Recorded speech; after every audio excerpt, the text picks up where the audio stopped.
Welcome to Oh Brother, a podcast of three brothers trying to figure it all out, with your hosts Brandon, Collin, and Aaron. On this week's show, everyone loves lapis. Hello.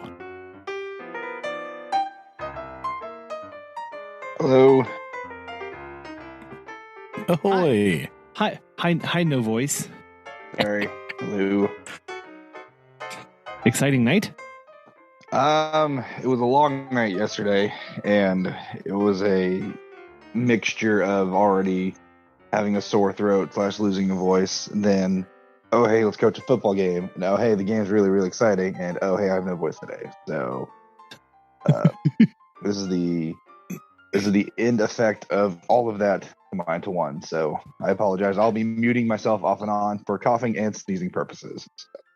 That was me all last week, so Yes. No worries. We are used to this. This is our MO. Also, Yeah. so here's a question. Uh-oh. Are complete blowout games exciting? So Is that only if you're coaching them, or is that in all instances, in your opinion? So for me, it's definitely part of the coaching aspect. It definitely wasn't a blowout game in the first half. It was actually like 12-8 for like the longest time because we wanted to try different things, give different looks, and they're like, oh, let's try this. Oh, that didn't work. All right, let's try this. That didn't work. Oh, and what did this? That didn't work. So halftime came in. And you're like, you know what, let's just go back to our usual stuff. And then that's when the floodgates open, per se. And it was really exciting because a lot of our, especially a lot of my kids, my tailbacks, my running backs, my linebackers, did a lot of good things that game. So it was really exciting. I was really hyped for them. I was pretty much talking the entire time of the game, calling plays, situations, things like that. And so it just perpetually got worse. So by the end of it, I was like, hey guys, why don't we just try to get this in there? And I was also extremely hungry, so I was like just shoveling sunflower seeds in my mouth, which was kind of a weird combination. Helpful. And so for a dry horse throat, yes, add some salty sunflower seeds. Nice. So a little bit of everything mixed with that kind of perpetuated the current situation. But this morning I felt absolutely terrible. I coughed all night. I was sneezing. I had the biggest headache. I don't have a headache now, but I have my bottle of allergy stuff like sitting right next to me, and that's helped a lot because I can actually, I'm like, wow, I haven't sneezed as much today as I did yesterday. Huzzah! So there you go. It's a little bit of everything happening all at once. I was supposed to go to a birthday party in Tahlequah today for one of Shelby's friends. I was like, I am not moving. I am so sorry because I will sneeze on everybody, and that is not what we want. And so I stayed home and recovered, and am on the recovery slope upwards. Very nice. Yes, for hoarse voices, might I recommend Grather's Pastilles? Gummy lozenges. Well, I never learn really... more about that. Go back and listen to Oh Brother, A Mistaken Identity. Indeed. Yeah. I never really thought about lozenges like that. Back to you, especially for like teaching wise. But I need to get something for my my little dress or my little desk thing because that would be nice. I was sitting there noticing that Friday, and I was like, oh, I have to do this all day. Yeah, especially for days like that. Well, I mean, especially for you because I just use them mostly at the beginning, and like this week I've been like dealing with the after effects of extreme allergies. So like my throat's been sore a little bit, but not too bad. And but yeah, if you're gonna be doing class all day long and then like have practice or games, that I think that would be something you might want to check out so that you can actually talk. I have talking is good. I have a coaching bag that has all my little notes and stuff, and I've just accumulated things over time. Like I have an emergency pack of gum in there since I chew gum a lot. I have a pack of sunflower seeds in there, and I have my allergy and like ibuprofen stuff in there too. And so I was like, I need to make a list. Excellent. I need to throw in there. So on away games, like I always take that with me because I'm like, knowing my luck, I'll be stuck in the middle of nowhere. My allergies will start kicking in. So I was like, I need to have an emergency bag, and throat lozenges are next on my list. Well, Nice. You do coach football in Oklahoma, so the chances that you're going to be in the middle of nowhere are very high. Very high. Turns Very- out. Let me just Google real quick where we'll be playing. It's an away game next Friday. And whoops, that's not how to spell it. And Google, and oh goody, it's not in the middle of nowhere. So great. It's not that far from us, sort of. Okay, now what is not that far in Oklahoma speak? Well, hold Yes. on. Is it? Smarty Pants Smarterton. Hold on here. If I can spell. I mean, our East Coast listeners they're going to need to know that not that far doesn't mean it's like 45 minutes. Oh wow, that is not that far Yeah, from see? Oklahoma parlance. Dang. However, That's like next door. let me look at my other list because when I got our schedule, I'm like, I have no idea where any of these people are at. One of them is about an hour and a half away. Ooh. Other one's about 40, 45 minutes. I have no idea where that school's at. I don't know where that town's. Let me Google that one. Let me just Google that real quick. Let me just do a little Google. That was going to be my question. Since you do 8-man football, yes, I was wondering if that meant that like away games would be further away. So because like not everybody does 8-man, or is it like a lot of people in that kind of that area do it? For us, I don't know. For us, we will be redistrict next year. To where we're going to try to be playing some closer people. Since it is, a smaller, school sport. It is actually kind of popular in a lot of places here in Oklahoma. The last few years, it's been tried to consolidate down to where people don't have to drive as far. The people that won state in Class B last year, they're all the way out in Panhandle. And I remember talking to their coach, and they're like, "Oh yeah, we drove 4 hours to state." And I was like, "Oh," and he's like, and I was like, "And that's a common thing?" He's like, "Yeah, no, we had to drive like, the closest one was like 30 minutes, but the farthest one was like 3 hours." And I was like, "Oh, gotcha." Because just like normal season games, yeah. Because even though it's also like you still have to play people in your districts.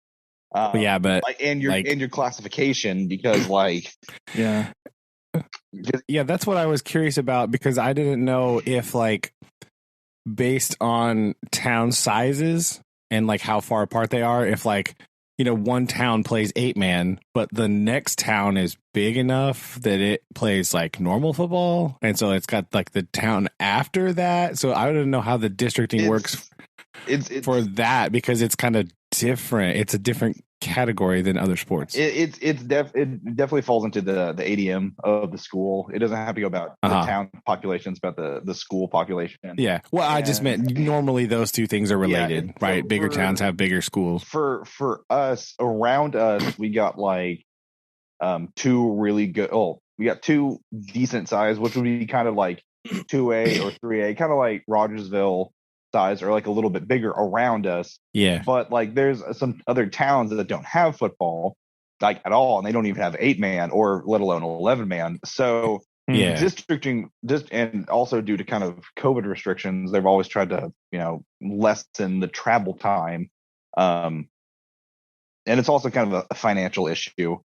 Especially with smaller schools. Yeah, because traveling, small schools can't travel that far. They don't have the budget in the and so for us, our district this year is we do play some of the larger, which is kind of oxymoron on itself, the larger 8-man schools, the people who are just kind of powerhouses of 8-man. Because there's, all the way from 6A, 6A2, 6A1, all the way down to like A, B, and C. and even though we're a B size school, we still have to kind of jump to A or to C, which is uber super tiny. So for us, we still district wise, we play a lot of like the powerhouse people, but it's either in a like 40-minute range or to like a 2-hour range. One of them is a private school in Tulsa that we play right down the road, other side of Stillwater, right down the road, Tulsa, close to Oklahoma City, other side of Stillwater. No idea where that town is. And then we play. The last game is Barnsdall, which is not that far. Well, it's 45 minutes from where I live here in Owasso. So, and I visited there a lot, especially with my last job. But that one's kind of the only like 1, 2, 3, 4-ish, 5-ish, 6 out of the 1, 2, 3, 4, 5, 6, 7, 8, 9, 10 are pretty in between that like 30-minute to 45-minute range. So it's not bad, and that's kind of common. But like with some, if we were bigger, we would probably have to drive like over an hour and a half, 2 hours just to play some of the bigger 8-man schools. Oh, okay. But last night it was frustrating because we should have been out of there by halftime, but we just kind of ran things and kids didn't know their assignments, and it was just more frustrating. But after we made our adjustments and called, our game plan, I was like, oh, this is how we play football. Yeah. So. Nice. Well, it's good that was my question about because the final score did not indicate an exciting game per se. But if that's kind of how it unfolded, that makes a lot more sense. Yeah, the first half it would have looked like one of those good old fashioned like 1980s, 1990s, just like powerhouse, put in the I formation, just kind of go for it kind of thing. Yeah. It was like all run, very little passing. And because we're designed to kind of the spread option read run offense, but we just kind of lined it up and did kind of power sets, and so it was a good old like bashing football, and it was like really close, and it was all defense. And then we're like, hey, we forgot how to play football. Let's restart. And then like our offense opened up. We had running lanes. Still passed very little. All of our damage was done on the ground. So it was just a fun game to just let my tailbacks explode. And so in the Maryland Eye. Yeah. When you get to these bigger schools, however, it can get, and if we were 3 points away from the game run ruling, so the game would have been over. But the problem is, and this is where I was at with my first school, there's no run rule in those larger schools, and so you have to sit there and take your punishment of like 75-0. So oh really? Yeah. Well, they do accelerated clock to where the clock just continuously runs. Doesn't But you can't be like, can the game be over? It's already like 75-3 in the third quarter. Can we just please? That's like, really no. That's odd that they stop it for some and not others. That's really weird. Again, that's 8-man football, and I know, but that's still it's a much faster game. The field is smaller, so it's a lot more up tempo, things like that. And so I meant that they wouldn't stop game if the score was that crazy. They do it for like smaller teams, but for bigger teams, they're like, nah, just lose 150-7. Like what? Yeah. What? Why? That happened. That happened a lot with me at my first school. I was like, oh man, this game is already being blown out of the water. Is the game ending? No. Okay, this is fun. I'm having fun. So that sounds kind of terrible, actually. I don't think those are very long and very miserable games. Yeah, man, yuck. Well, glad you're winning. Sorry about the not feeling good, but that's definitely the going around thing recently. The allergies are taking down everyone in the world that I know personally. So it's bad. It's very bad. Yeah. Yeah. Shane is down. So my friend cooler down. The kid like, blah. Like just allergies everywhere. I've been slowly recovering this week. So still like congested, but feeling better. Yeah, I've been basically sneezing nonstop the past several days. Even with allergy medicine, it has not helped. I've been suffering. Yes. So anyway, we shall persevere into that. Collin, how was your week?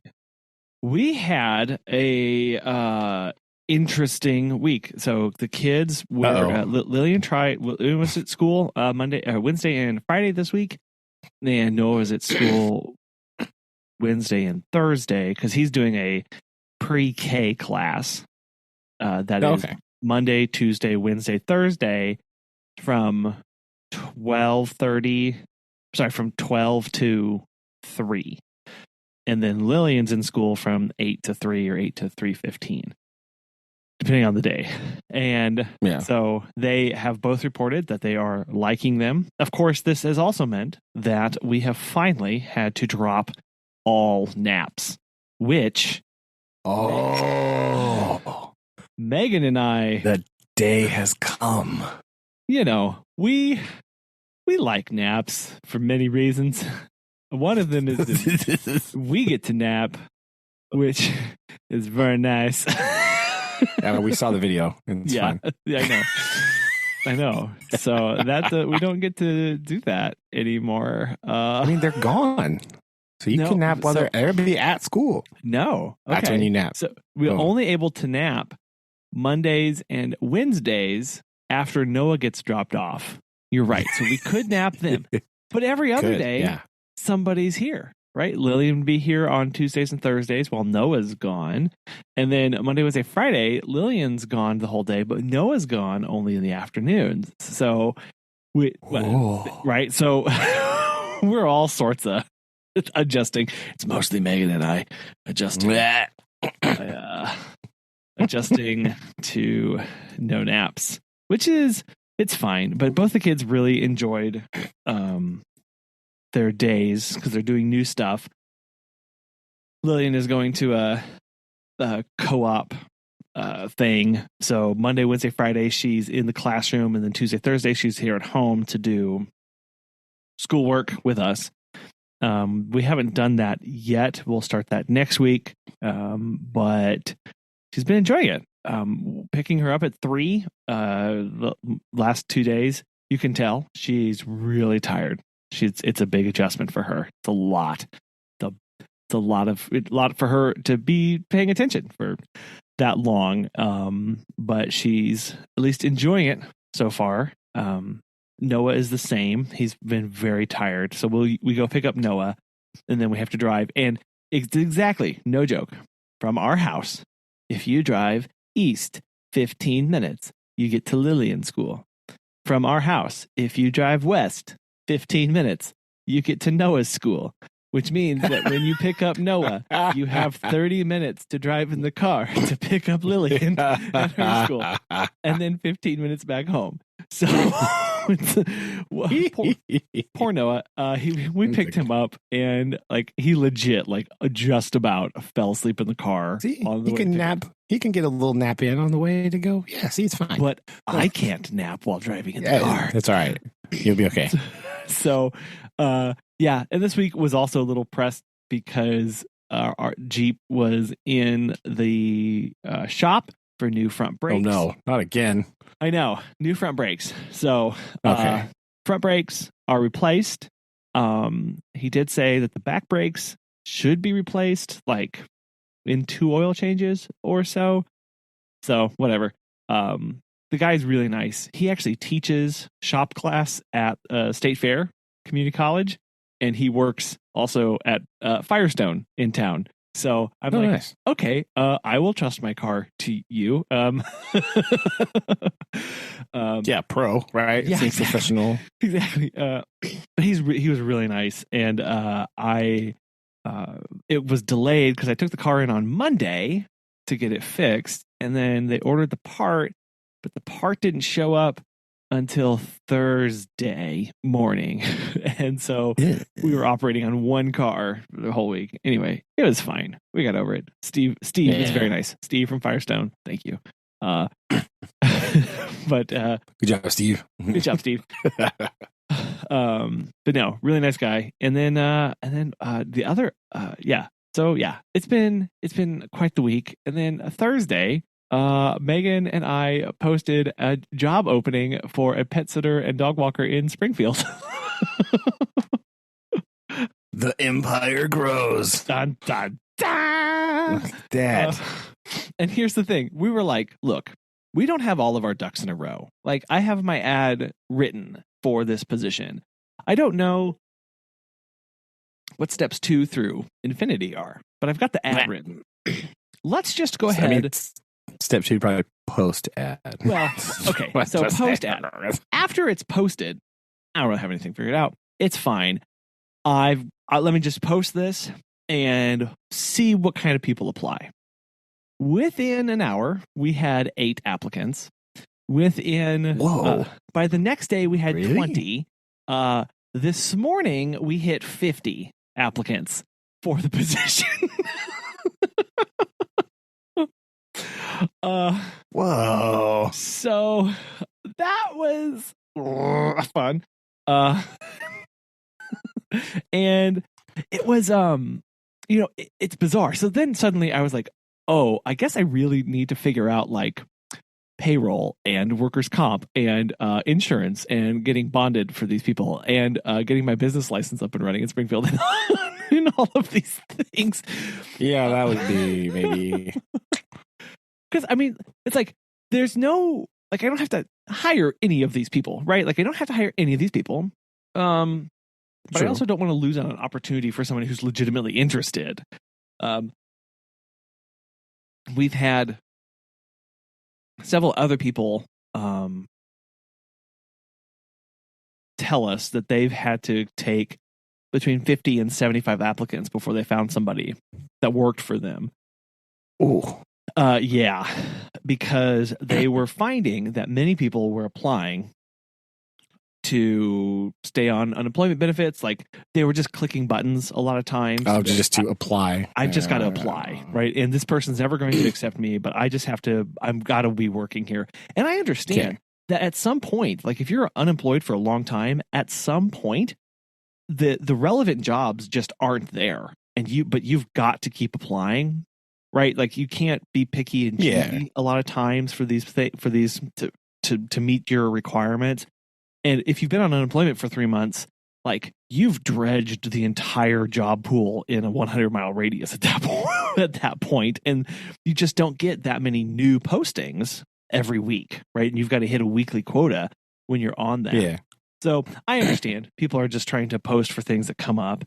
And so we very quickly weeded out about 11 of them that were like, no, these people are totally a no-go. All people that put like, I've never seen a dog before. Okay, you're out. My favorite. This is my favorite. One of my questions is, I have blank number of years experience with pets. And the number of people who put basically their age. Like, someone put, I have 21 years of experience with pets. And I was like, they've had pets. And I was like, sweet. Show me. I can't wait to see this person's resume where they have 21 years of pet. Oh, no. They graduated high school in 2007, and they've been in retail and in administration and clerical work since then. But they've had a pet. They didn't put that on their resume. Oh, they should have. Pet owner. Right. That's dog enthusiast. Exactly. That's the other thing of like the number. Like, how do you spend your free time? Just Instagram dog posts. That's what I do. Just look at that. On Google photos of dogs. That's all I do. I was going to say Instagram because people like post photos of actual dogs on there. They're very exciting. But Google photos would at least be infinite. Instagram, I feel like I'm pretty sure Instagram at this point is infinite, right? It's basically just... So you're right. Like, It's growing faster than you can scroll, so it's I feel like the universe expanding. You can't get to the end. Exactly. As we approach the heat death of the universe, so too do we asymptotically approach the number of cat and dog photos in the universe. Yes. Exactly. But I felt like this is the other thing of the number of non specialized or non what's the word that I'm searching for here? The number of resumes that they didn't refine it to meet the position. They didn't make it. Oh, just the stock resume they just send out everywhere. They send out to everything. Again, sure, they may have 21 years of experience with pets. It's not reflected, so that's like I'm left to guess what's going on here, and I don't like guessing. So many of those people also got weeded out, but also people who either didn't have anything in their resume or nothing was attached or all sorts of stuff. So, but there are also people that were groomers that did work for kennels or vet offices that we are extremely interested in. And so, so Megan and I sat down and wrote out a list of like 20, 25 questions for people. And then we've broken that into 2 rounds. So there's a first round of 14 questions that we're going to mail out to people. And then what we get back from that subset, we'll mail out the rest of the questions. And then we're going to meet with the people to see how they're doing and get to know them a little bit more at that point. Nice. So they have tattoos of dogs. You've made it to the second round of interviews. So exactly. Or cats. Or that's fine, right? That's simple too. I mean, Megan tattoo of pets. Then you're in. Megan didn't want the first round of questions to be too much, but I was like, these are really simple questions. They're like, describe your pet care experience, list your availability. Why did you apply for this position? Will you pass a background check? Like some pretty yes or no kind of questions, or like what are you willing to do? So that we can get to know? Because and one of these questions I have on here is like, this is a part-time job. How many hours a week are you looking for? Because if they come back and they say, I need 39 hours for my part-time job, I'm not going to be able to fill that for this person. And so it's like, I don't even want to offer this position to this person if they're like, oh, you can only offer me 10. Like, I can't make that work, or I'm too busy or whatever. So that's where we are. And then Megan wanted to throw in this question of, how do you make a peanut butter and jelly sandwich? And so the classic step-by-step problem solving one. Well, it's also... Is she going to chastise everybody that forgets to say open lid of peanut butter jar? Yes. Like they do in like math class when you're writing procedures, right? Yeah. Now, here's the key. These are written. These are all written. So we ask the peanut butter and jelly question because many times in dealing with pets and their owners, I have to write out a very detailed description of an event that took place so that the owner understands what happened. Whether this was an attack, whether this was a dog that got out, whether this dog that ate something, I need to be able to clearly communicate that in text message to have it documented for the company. That's something Megan and I work on a lot is, this event happened. How do I text this to this person? Because they're out of cell phone range, or I at least need to have this documented if something comes back on us. So that's why we have that in the written portion too. And then we've got more of like situational ones for the in-person interview of things like, you're opening up a door to the house and the dog slips out, bolts out before you can get to it. What do you do? Just to see, like, I'm not looking for whether this person has the right or wrong answer. I want to figure out, what's this person thinking? How are they going to process this? Well, I mean, there are some wrong answers, like run away. Right, or chase after it, right? Like, lock the door and pretend everything's fine. Mm-hmm. There's wrong answers here. Do the walk without the dog. Yeah, exactly. There's some pretty blatantly wrong ones here. But it's like, I just want to. So we have some more situational type for the in-person ones. that we'll have to parse out through a little bit later. And again, I don't expect, like, I'm not expecting these people to have obviously 10 years of experience in this. So a lot of these things, I'm going to ask whether they have 1 year or no years of pet experience, because that was something too, is when we listed the position, we made it a cross-training opportunity. And we got this advice from somebody who was like, look, when you're first starting with a dog walker, you're going to have basically no hours for them to walk because you're still building your client base.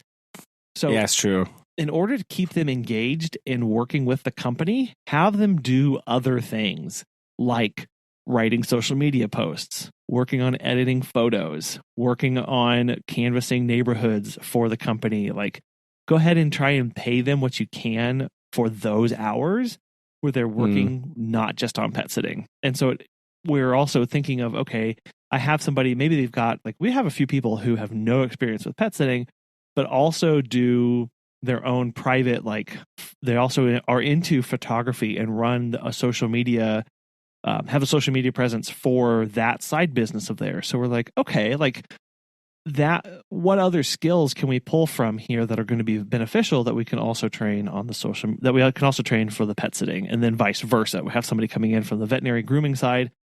Does this person lend themselves well to being trained on running some of the graphic software that we use to make posts for social media? Or can I trust them to have access to the back end of our booking and payment processing software so they can handle that for clients? Like, that's where we are, but just trying to find that good, robust client and, robust hire. Yes. Interesting. So, there you go. So that was exciting for us this week with the pet sitting. That's about all the new stuff. There you go. Yeah. That's a lot of new stuff. That's these are very big week. New things. We're very tired. And naps are gone. I know. Oh no. And they took naps away from me. But yeah. Oh yeah. And I actually one of our clients is an instructor at the community college here, and she teaches business 101 basically. And she was picking up her dog one day, and she was telling us about, she's going through these subjects and stuff. And she pauses and she goes, "Oh, hey, you guys should come and give a presentation to my class on this coming Tuesday." And I was like, "What? What do you want?" What? And she was like, "Wait, what?" Yeah, she's like, "Yeah, that'd be perfect." And both Meg and I were kind of like, okay. So we're gonna go. Perfect for whom exactly? I think it's so that she doesn't have to teach that day. If I'm just figuring this out. Because she had something like, she likes to invite local businesses to her class to talk about how they run and operate.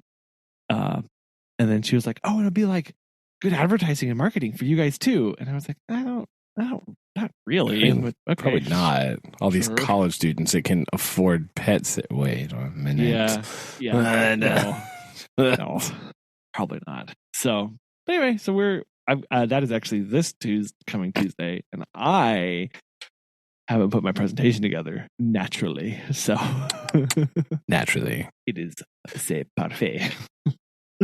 Oh dear. Oh goodness. But yeah, other than that, we're making it work. We're doing well. Brandon, you've had another full week of classes though, right? You've been Yeah. We had was it full week? We didn't have school Monday. Oh right. Because it was Labor Day, right? Yes, Labor Day. And so we didn't have school Monday, and then just the rest of the week we just finished up some stuff. Science section 1 over. We had quiz Friday. We did pretty well on our science skills test about variables and methodology and asking question things. it's really weird. Like, it's really hard. One of the things that I really struggle with, and it's not just me. It's like because I talked to other science teachers too, and it's like really hard. Like trying to focus on the getting better at asking questions is a really hard like subject matter thing to talk about, right? Like, and not just like questions, like useful questions, right? Sure. Like useful questions that are answerable, right? Like last year, the kids I had last year, some of the questions they would ask, they'd be like, "Why is that blue?" Because it is. That's really, it's because somebody decided it should be blue. There's no reason. There's really no thought behind that at all. Like, what are you talking about? They would ask just like the weirdest things like that. Like, what? Why would you think of that? And so, like, we did some like scenarios, like some mock observations, right? Of like, oh, I wonder what, this is. And like all that. So it's very, very weird. And so that's a struggle that we have to kind of deal with. And so at the beginning, we sort of start planting those seeds so that we can bring them up in contexts of stuff later, because we're getting ready to start geology on Monday, the best time. Yeah. So, hopefully, I'm just trying to figure out some better ways to do that because that's a pain and it's really difficult and it's like important for sciencey things, right? But like scientific inquiry, like making observations and asking questions about things around you is basically that's science. There it is, ladies and gentlemen. That's it. Mystery solved. It's not like some big, super secret thing, right? You look at thing and go, huh, I wonder, blank. That's it. That's 90% of science done. And so, like, getting them to ask, like, useful questions, though, is the hard part. Ones that you're, can actually test or measure something about them. Yeah. Not just like, why is that purple? It's a paint on the wall. Somebody likes purple, I guess. I don't know. Why? What? We're focusing on the wrong things here. But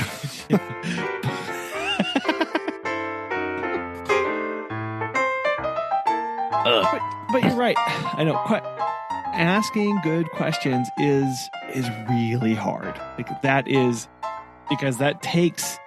I know sometimes people when I come across trying to ask good questions or people who are asking questions, sometimes I feel like A, they're trying too hard, like they're trying to sound smart with their question, but B, I think I can get caught up of like, well, I don't know anything about this topic, so how can I ask a good question? I don't even know where to start with my question.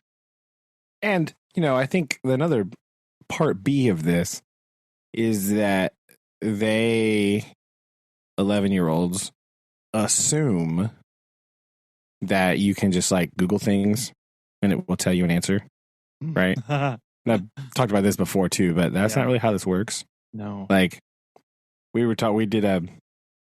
have an activity that we do because I have some like random atlases in my classroom.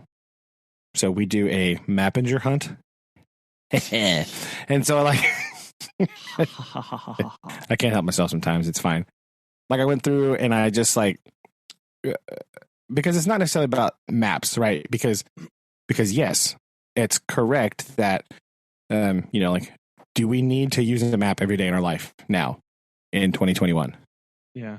No, I don't. Right. If I want to just go somewhere, I put it in Google Maps and it takes me there. Right. So I don't need a map for that per se. However, if we think about all the other things maps offer us in the terms of graphical organization of data, then yes, we do very much need maps because in the atlas, the first part's like, what direction is Phoenix, Arizona from here, right? Whatever. But like later, it's got all these subdivided categories like average annual precipitation for the Midwest region. And it's got a map with the little colors and everything. Mm-hmm. Like climate regions and what's the other one? One about vegetation, right? Population density, like agricultural products, right? Like land usage, right? Yeah. That's all in this book that I have randomly in my classroom. So I tried to find questions about those so we could like learn about looking at maps for other stuff. Sure. Right. Like how do I, and that kind of ties into some of our science goals of like, how do I look at graphical, data and understand what it's telling me and draw conclusions from that. Right. Right. Because that's what a map in like a precipitation map, that's what that is. Right. Or average annual July maximum temperatures. Right. Like that map is telling me something different. Mm-hmm. So that in that case, I still need to know how to use a map, but it's not for directionality. It's for, this climate data or this population stuff or land usage, right? All that stuff. So yeah, it's really interesting. Some kids really get it. They're like, oh, that's cool. I've never, and then I have some kids who are like, why do I need to read a map? First of all, I just told you all these things. So clearly you were not paying any attention whatsoever. Second of all, you just don't want to do this because it involves trying. So yeah, no, you're really, there's like those two kids that are just like, but why? no, I use maps for so many things. I mean, one of my favorite things is looking at like density of certain particular pieces of information in like a heat map on across geography, right? To see density of I don't know, like anything that you want, right? There are a lot of things that you can use to convert that into a heat map to show the density of things in an area. So yeah, spatially showing data is insanely important. And when I go look for like, just whenever I go search for things like on Google, like if I'm going to try and search for restaurants in an area, I don't go to just google.com. I go to maps.google.com to find the restaurants in the area. Because it's just, for me, it's easier to see where things are that way than scrolling on a list. Even though it's the exact same information, it's just more pleasant for me to take in that information and see where things are. Well, it's the second part, right? We practice a lot of reading information in paragraph form, but like interpreting the visual data is also important. That comes in lots of different formats: maps, charts, graphs, exciting various things or whatever. But like, in some instances, it's much more digestible, like you said, right? It's much quicker and you can just look at it and go, that, right? Yeah. So trying to get that skill rolling around in some heads is a little tricky sometimes, because there are the kids that are like, oh, I've never seen this map. I didn't know that you could use a map for temperature, or I've never, I never thought about using a map for land use by area, right? Like, so it's kind of interesting to watch them do that. So that was fun. That was our big project for this week. So that's pretty much it. Man, I got some new rocks. Oh, yes. Oh, yeah? Very exciting. Yes, I bought some rocks. Literally bought rocks. Okay. Did. Now, these are not just any rocks. These are raw, unpolished lapis lazuli samples. Right? So, bang. There you go. Raw, unpolished. Well, they're just like unpolished. They're like, because a lot of sometimes samples they like cut and like they polish them up to make them look all pretty. You know what I mean? These are just like hunks of rock. So, yes. But it's blue. So it's better. Yes. Everyone loves lapis. It's great. Twofold usage, right? Number one, geology class. Number two, ancient cultures for social studies, right? Because both the Mesopotamians and the Egyptians were extraordinarily fond of lapis and used it in all sorts of decorations, in temples and grave goods and all kinds of exciting things. All that exciting blue is lapis, right? And if it's paint and it's blue, it's most likely crushed up lapis turned into paint and then painted on things. So you picking up on the theme here, right? Yes, it's a bit of a theme. It's lapis, everybody. And it sort of like illustrates how interconnected Bronze Age societies actually were, because the main source of lapis that's in Egypt and the Fertile Crescent, Mesopotamia, like Iraq area, it's not native to those areas. It's from like Afghanistan, right? Was the major source of a lot of this lapis. So lapis and tin, which are important for making all the bronze, right? Yeah. Come from Afghanistan. So we think about ancient societies and cultures as being isolated, like very insular, especially early Sumeria, right? We think about city-states. We think about just cities by themselves, but we don't necessarily always think about how interconnected they were and how much trading was happening and how much exchange of goods and information was happening on a very broad scale that you wouldn't necessarily associate with 6,000 years ago. Right. You don't think about people from Egypt being in contact with people from Afghanistan, 6,000 years ago, because you basically have to walk there. So like, no, that's, well, you don't, because you think of the society that we have today and think, wow, we're so connected. There's no way they would be anywhere close to this. Right. And I think that's, but it's actually, it's really weird. Some of the, even the little bit that we kind of start scratching the surface of, especially when we talk about Mesopotamia, because I am very infatuated with Mesopotamian society ever since I started teaching it, right? Like, basically, when they we're going to just go with the moderately accepted claim that the city was basically invented there, right? Whenever that happened, basically you can sort of superimpose modern culture on top of that, and it looks, large aspects of it look extremely similar. You're like, what? It just sort of like appeared like wholesale, blam, done. Everything, not everything, obviously, but like lots and lots of things show up at the same time when they did that. Large aspects of society becomes very recognizable real quick, even 6,000 years ago. Like, that's wild. It's kind of nuts, right? Like, to think about just how similar they are, yet how far that we are removed from those cultures and even things that they didn't even know or would have conceived of, or were problems they were facing or anything like that. Yet here we are, with the same problems, or as you said, really the exact same. A lot of the similarities, a lot of the same jobs exist, right? I mean, like people were doing those things then and now, and it's very interesting and it's really fascinating.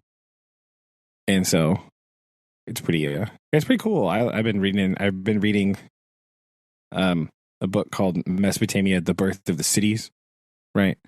In my spare time. It's been pretty cool.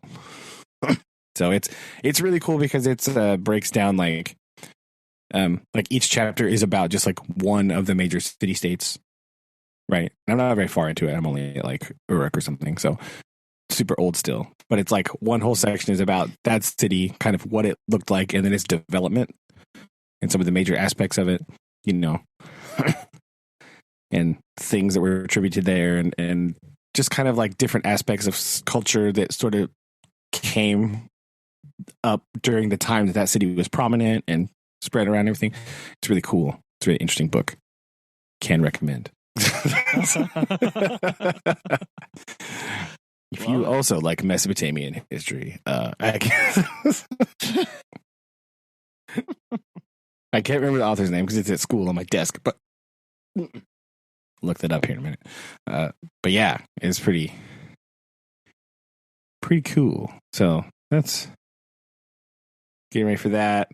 I also hold on, let me see if I can find it here. book. I spelled Mesopotamia correctly the first time. Can we just all just take a moment to reflect on? Yeah, that's pretty good. Congratulations. Yes, Mesopotamia, The Invention of the City by Gwendolyn Lick. Got it. Lick? Leick. Yes, her. Very good. Congratulations on spelling Mesopotamia, though. It's a tricksy one. If we're being honest, it's not the first time I've had to spell it for this podcast, but it's fine. Don't worry.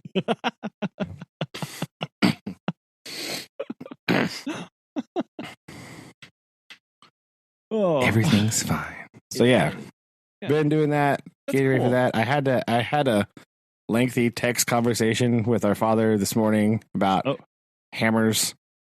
Because what? I'm putting together a list of things that I need to buy for my classroom, and hammers is on that list. And so I had to ask him. I was like, "So, Father, what, in your opinion, would be the ideal hammer for smashing rocks with a chisel?" And he was like, what? And I was like, let's imagine you have a softball size rock sample. Sure. And you want that sample to be smaller. And you have a chisel and you need to hit the chisel with the hammer. What would be the best hammer to procure for said activity? Got it. Yeah. And we had a discussion about hammers. Nice. Very exciting. Right. Sounds like it. Yeah, I'm gonna buy. Okay, I also. So yeah, he recommended ball peen. Right. Okay. So he said big old ball peen hammer. It's flat and sturdy, and it can really take that shock of this in there. So that's good. So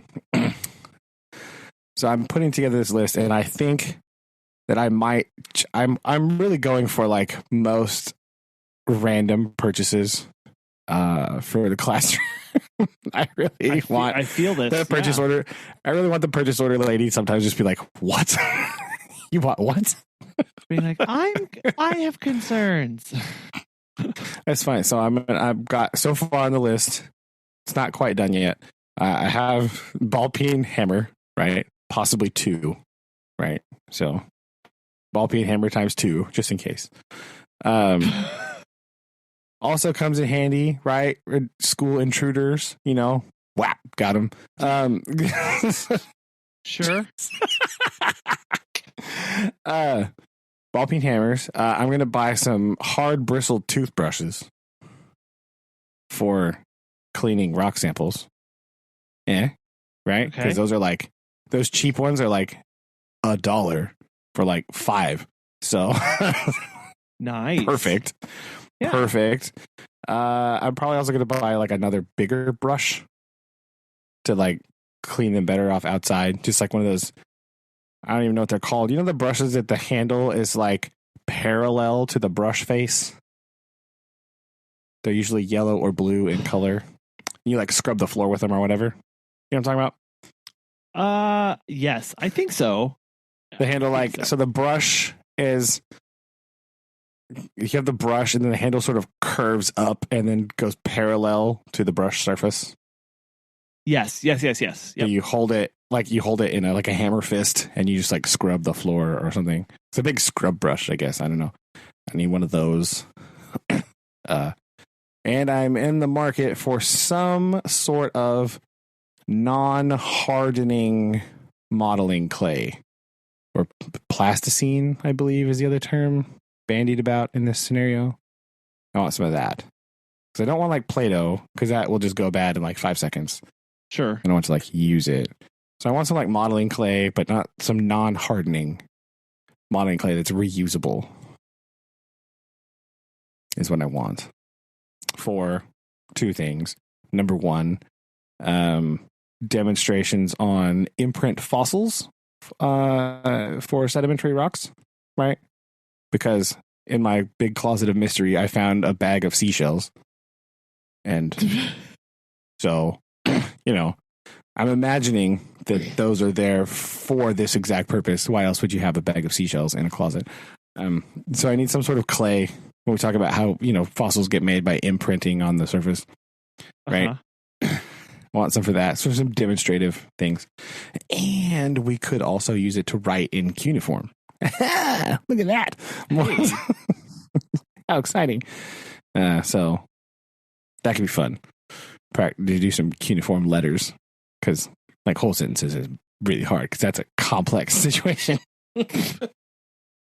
But we could like see what writing in clay would look like. Just that's basically all we want. We're not going to be like experts in cuneiform. It'd be fun though. So I need some kind of non-hardening modeling clay. I have to look around and see what I can find. Don't they? Yeah, I used to use that a lot. Had a modeling clay that never hardened. I don't know. I don't know where we got that. Maybe Hobby Lobby would have that. Maybe. Because or I just need a brand name so I could look see if I can get it online somewhere or something. But like, I don't know. I don't really know. I haven't investigated too much. I just thought this week I need to look into that. Yeah. So, as well as any other things, right? That's on my list so far. Okay, fair. Budget. I just want her to be like, "What? What are these receipts you're bringing me? I love it. Why do you have this?" Yeah. We need to talk, right? It's fine.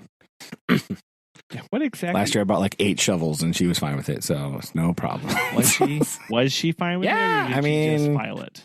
See, I mean, it's hard to know. The truth come out. They're science shovels of science. It's fine. Don't worry. Just like these will be science hammers of science. It'll be. That's on all of your receipts. You're just going to write for science, and yes, they have to. I also have to write my PO number, like my official number for my that I've been bequeathed by the principal, saying yes, you have been allocated this much money to spend on things. Like, yeah, hammers, perfect. Exactly. Yeah. Hammers and rock samples. What else do you need to spend money on? Nothing. That's what this is. Books for your classroom? No. Rock samples. That's what. We don't need to read. We need to have rocks to smash and blah. I mean, we could buy books about rocks, I guess. That might be good. See? We found the loophole. Yes. How do we get Brandon to buy rocks or buy books for his classroom? They need to be about rocks. Perfect. He literally Weirdly, not a lot of books about Mesopotamia for 6th graders. They're all like, yes, college level, like insane. Shocked. Who could have possibly had seen that coming? I'm just I know, right? I don't know why. Right? They learn about it. Come on, guys, we do. I just can't believe that. It's like they know their audience or something. Yes. Yeah, me. So I have to buy it, read the book, and then teach children about. Exactly. And now for Brandon's, I bought the book so you didn't have to for 6th graders. Yes. Yeah, pretty much, right? I've also been amusing myself. I don't know how I discovered this. Here's my other thing I've been doing. I discovered, and I don't really know how this happened. This is even relatively recently, and I don't know how I guess it was probably in a search result. I was probably searching for something and it was in a result, right? And I clicked on it and it's a website that is just like academic research papers and they're just there and you can just download the PDFs and just read them. Sweet. Or print them or whatever. Yeah. And they're just, there you go. Blam. So it's like, I love it. I've been reading all these research papers about Mesopotamian things, right? Like, oh yeah, this is kind of cool. So I downloaded a couple of them read some. I read one about lapis, which is what inspired my purchase. Right. I see. Fair enough. It's pretty good, actually. But yeah, I just discovered that you can just, here they are. You could read them. I just put my email in there and they're like, all right, here you go. Have some PDFs. You can search like literally anything and Nice. blam. It'll bring you like 12 billion articles that people have written in like science stuff about this. It's crazy. Yeah. Do you think it's because you have access through your I don't know. school? I'm not sure if it's like the school. I have no idea. I don't know. Or not So yeah. Hey, we'll wait for the phone call, right? I don't know. Yeah, they never asked for billing information. So what you don't know is that they're billing per per download or something like that. Hey man. I'm billing me. I didn't put nothing in there, so I didn't. I did sign up with my school email address. But plausible deniability, yeah. Yeah, and they didn't say. You can pay for like mass downloads, and it'll be like, if you pay like a fee, there's like, it'll be like, here are 375 papers about this topic. You can download them all right now in a zip file. Like, that seems very. I don't want that. but also a very interesting service, because I will tell you, of having had to parse and dig through and find tons of research articles, it's a pain to go one by one to build your library. And let me see here. I use I don't know if you need a manager for your research articles. I use Mendeley, Mendeley. It's a organization for research articles and for references, and it can actually plug into Word and auto generate your in-text citations that then link to your work literature cited at the end of the page, end of the document. It fills in all that information. Whoa. Yeah, it's really cool. It's like a free version of what's the paid one that everyone uses? I don't remember. But I don't either. I use this thing. I absolutely love it. I just pulled mine up, and I have something like 4,000 or whatever documents that are in it. Yowza. That when you click on it, because it builds your database, so I can click on this one, and I can go. You can actually search this, so it's really cool. It's like your own private. Search your own database. Oh, yes. That's handy. And you can add populate it with all the stuff that's relevant to you. It actually populate. It will try and auto-populate your metadata for you already. So you can search by author, title, year published, where it was published, the date that you added, and then it'll work through the rest of the document. So I can come in here and search for, like, let me try this. Gill morphology.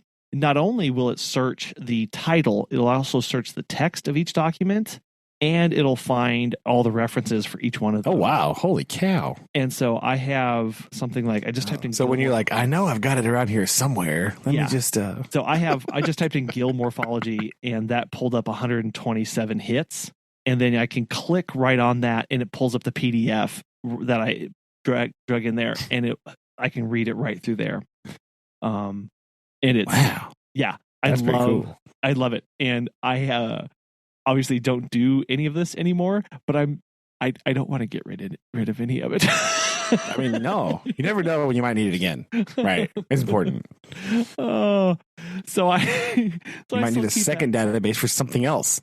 Right. So that's the other thing is, and it has the free tier, but again, I have 4,000 documents in it, and I'm on the free tier. So, you don't need you're good. anything. And what also, it's got this, here's my favorite. My absolute favorite is it has check for duplicates, in that it will check your entire database for duplicates.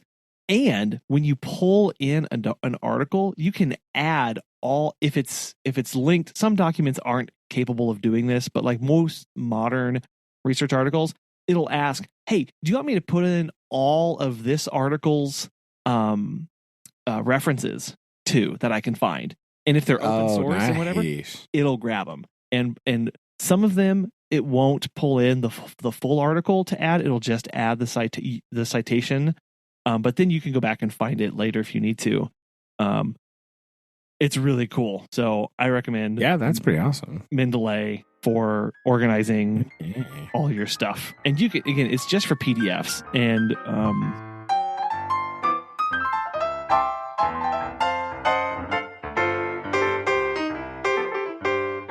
yeah, I love it. I love it a lot. Yeah, that's pretty awesome. Yeah, this one's called academiaed.edu. That's it. It's just like share free research stuff, and it's just on there. Blam. I had to Google the name of it because I forgot. Nice.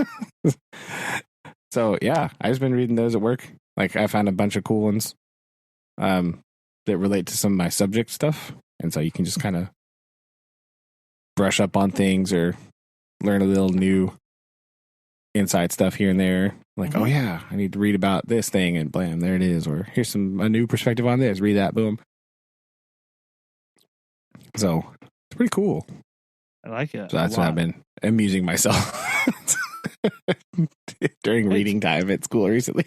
Pretty easy to do, but especially whenever you have access to that kind of stuff. And that's something that's growing, is free and open access, open source research papers. And publishers. I mean, it's been hard, even as recently as 5 years ago. It was kind of hard to find good,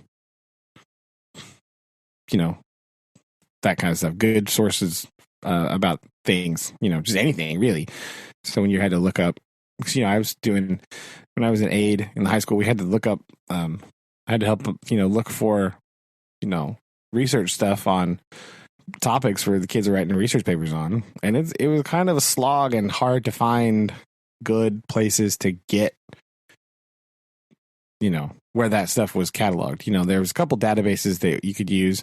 The school has access to one through the library, but that would, it's just one. So it's not going to have everything you need for like good research articles, not like exactly random website or, whatever. So it's really hard to find a lot of them. So it's really handy that it is becoming more accessible and easier to find, just on the broader scale. I think it's really good for, actual research or just hobbyists and enthusiasts who just want to read random things like me. Exactly. That's really cool. I told my friend about it because she's doing a master's class. And so she was like, I don't know where I can find a bunch of research papers. It's like, let me tell you, I just found this thing. This might help you. Yeah.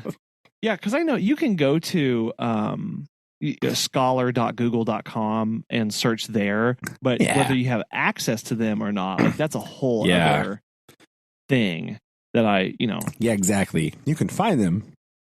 Can you read them though? Right. So yeah, that's harder. So yeah, it was really cool. It's been fun. And it's also kind of bad because they'll also send you emails like, oh, based on your reading history, we recommend these articles for you to look at next. You're like, I know. It's bad. Oh no. Turn those off immediately. Because it's just like, oh, hey, we saw that you read this, but do you want to read this one? It's like, well, yes. Yes, I do. Yes. And now that you have Mendeley, and it's a reference manager was the word that I was trying to think of earlier. You can download them and then throw them over into Mendeley so that they stay organized, and that you can always search for them later. Aha. That's true, because right now they're just in my computer's drive, which is that is no bueno. Black hole of things, and I will forget where they are. And exactly. I printed off a couple of the short ones so I could put them in my shelf with some of my other stuff. Oh yeah, but and some of them are very long. I don't really want to print off that because I won't read that on just printer paper, probably. Right? Sure. There's a couple on there that are like straight up books. What? They're like, they're like academic. They're like books that are just like in PDF form. Wild. That are like nonfiction, like the really like hardcore, like academic, like books. Yeah. And just boom, there it is. Oh, those are my favorite. Yeah. So I love finding those. Yeah, it's like, oh, this guy's whole entire translation of these like Sumerian writings. Lamb. It's like 200 some pages. You're like, well, like this one entire like translated version of the Epic of Gilgamesh. Like the whole thing, flat right there. Like what? That's cool. Oh yeah, yeah, it's awesome. Yeah, you don't get those a lot. Yeah, terrifying. And would I actually read that? Probably part of it, yes, but like maybe, but also, but also maybe, but also most definitely maybe. Anyway, so you have a couple of them printed off. I read them. So one of them was just really interesting. I read the one about the lapis. I have another one I'm going to read about grave goods and cultural stuff. And then I printed off the one that Dr. Irving Finkel wrote about the rules for the royal game of that he discovered and like made out and everything. It's like his reference works that he put on there. Yeah. It's really cool. So I read that one. That was awesome. Nice. So yeah. It's got like pictures of the source tablets that he was reading off of and everything. It's really awesome. So that was really cool. Sweet. Read that one too. So just dabbling slightly, getting some background information, but it's been good. It's been good to help get my brain back into school mode after all that stuff. And then all those weeks of in-service where it's like your brain is in like, this weird mode of like, I'm in school, but I'm only talking about like data binders and administrative stuff and insurance that I don't understand. Like sorry. So I'm at school, but I'm not like in school mode, right? And so it's been helpful it sort of jump started me into like, oh yes, this is what we do here, right? We do this. Okay, got it. We learn. Right? Classroom, activities, learning folders, right? Like, aha, here we go. Yeah. Like, so like, oh yes, here we go. Now, so this week was good for that. Kind of like finally, after the first couple weeks of dealing with all the weirdness, like, okay, now we're in there.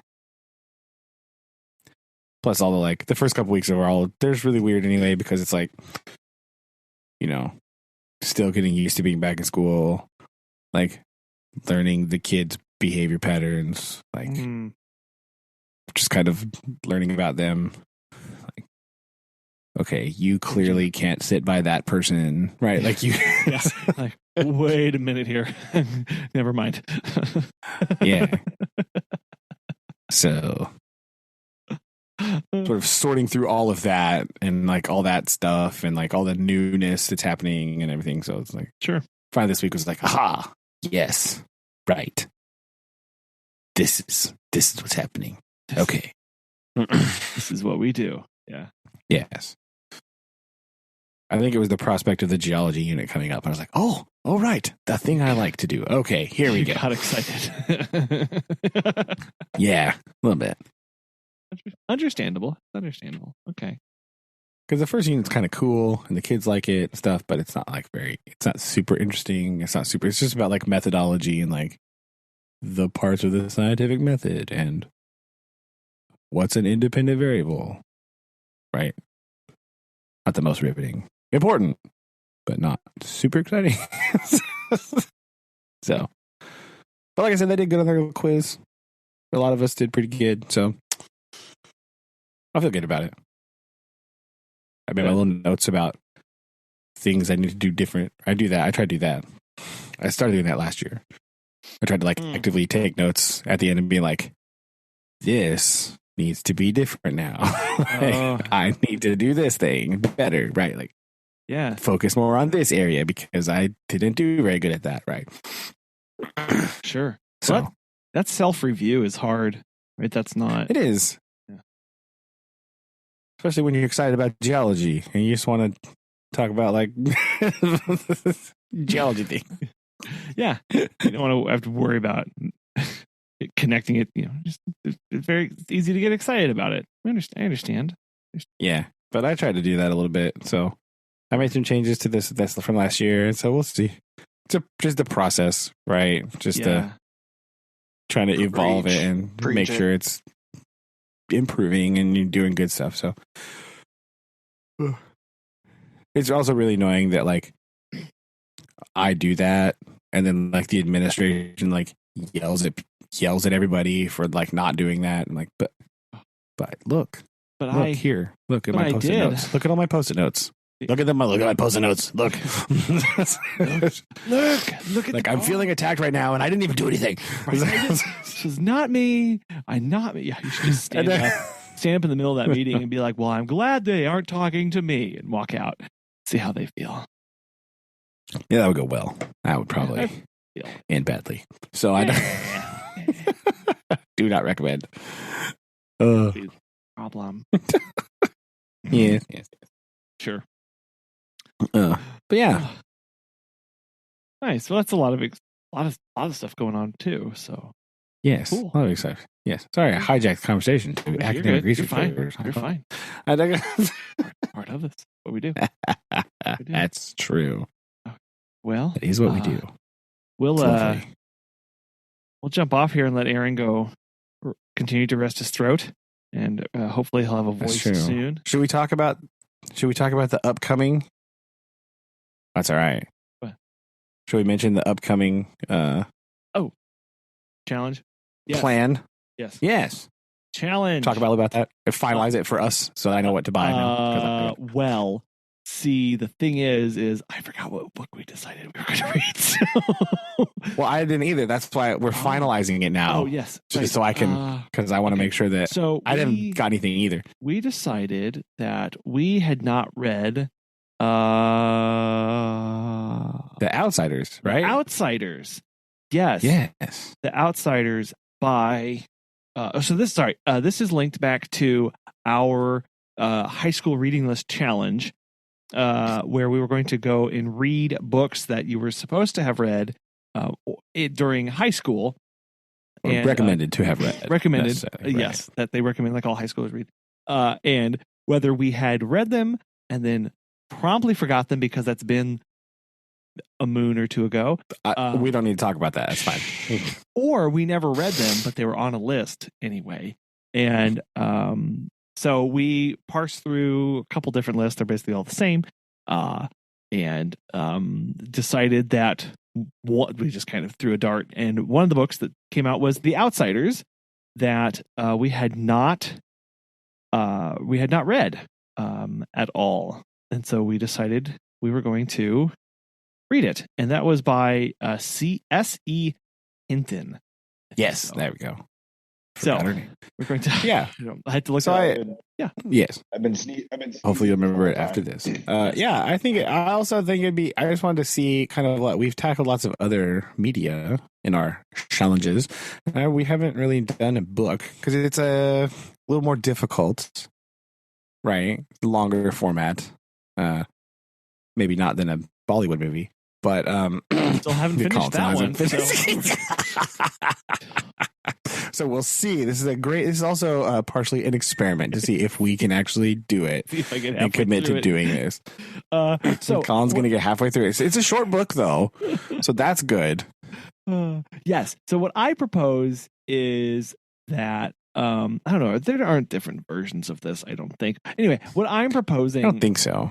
Is we try and do like a book club, try and read a chapter each week, and come talk about it, or what are your that's what I think, to help at least chunk through this so we're not like wait till we all read the book and then talk about it. What are your thoughts?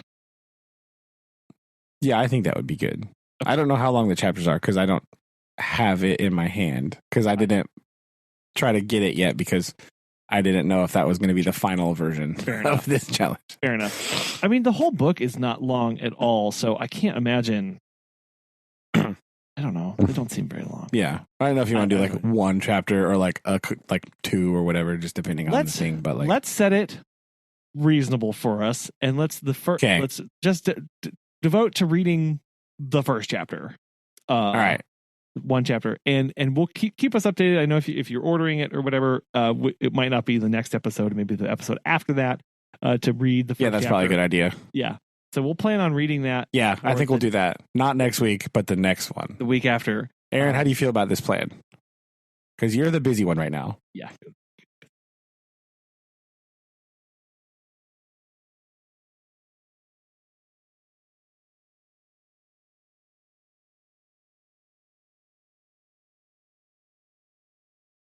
Don't cheat. Ooh, official. Okay. Yes. Yeah, don't buy the movie. There's a movie called The Outsiders. Don't buy that and then watch it and then tell us you read the book and then only watch the movie. It's true. Okay.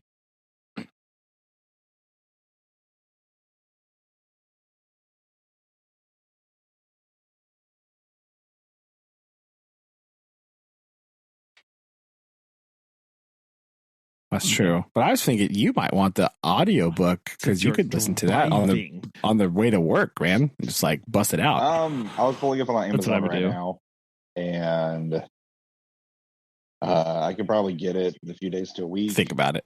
Okay. The study guide. No, not that one.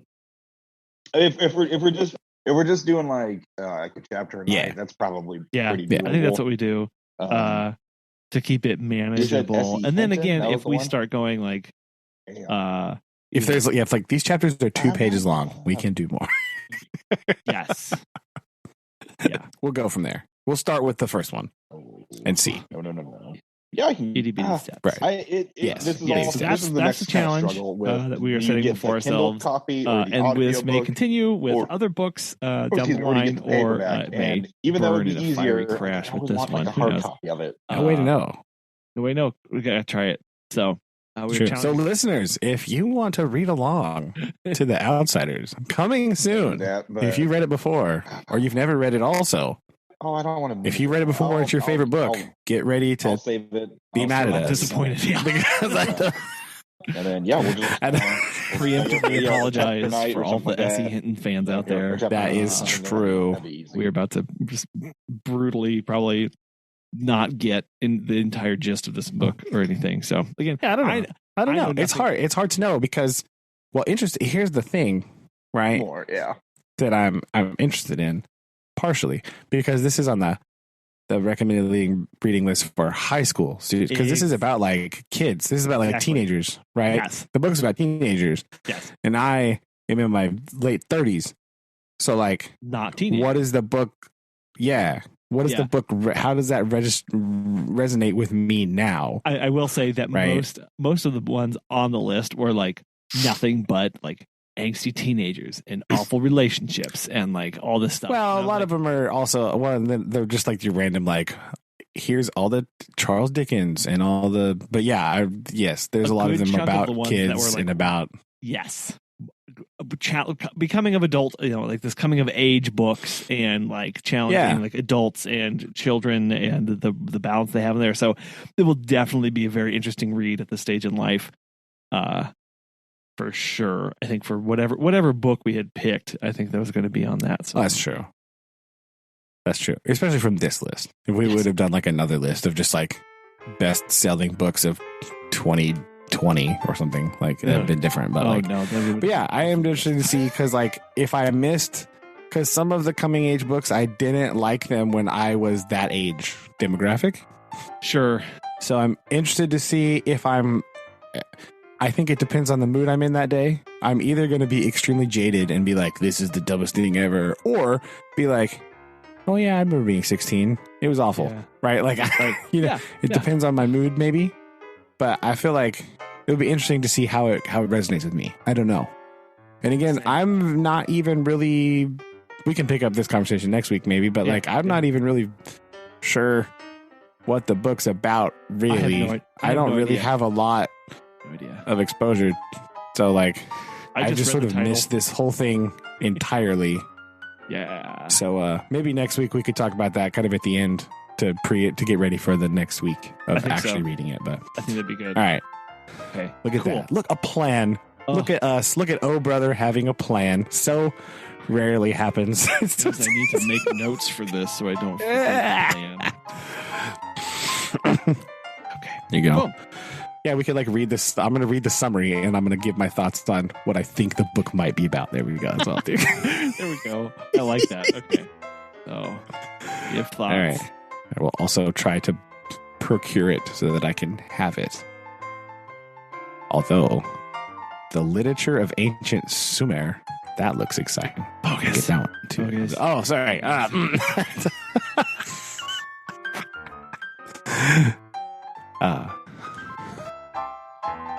right. Okay. Fair enough. Sounds good. Fair enough. I love it. And I hope you guys, Aaron, I hope your voice gets better for the rest get some tea and honey, Aaron. That's what you need in your life right now. Don't talk for the next 24 hours. Save your some tea and honey. No promises. Yeah, be good. Tea and honey, lots of that. And yeah, keep us posted. And love you guys. Love you too. Bye. Love you too. Bye.